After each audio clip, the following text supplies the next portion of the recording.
really listen to someone who you don't respect? This is a question that honestly, I'm getting more and more. And if you're asking that question, you're probably not gonna like my answer because this is it. You can't. You can't have a meaningful, crucial conversation with someone that you don't respect.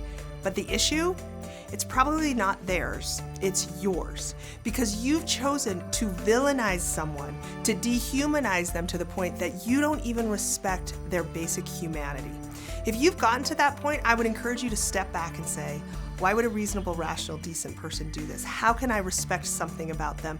Where can I respect even their basic humanity? Now, let's say that you can get some respect for the person even if you don't respect their views. How can you start to listen and have that conversation? Well, you've got to get curious. You've got to care enough to say, I'd like to understand where you're coming from.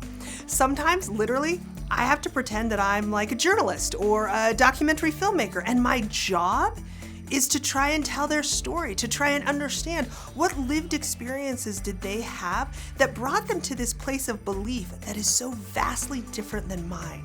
I want to be curious about what their experience is and how they came to those beliefs.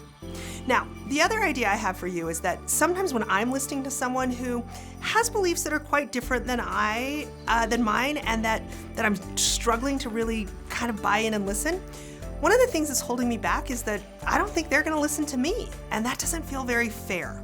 So here's what I do. I contract up front. I say, I would really like to listen to your point of view. I think it's very different than mine.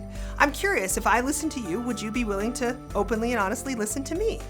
Most of the times, they're going to say yes, and then you're off, right? Ready to go. Now here's what happens though. You listen to them, and then when it comes time for them to listen to you, they don't.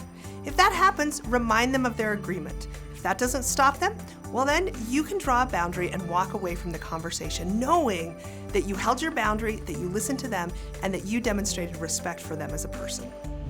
Thanks for watching. Visit cruciallearning.com/saythat for more tips and resources for how to speak up when it matters most.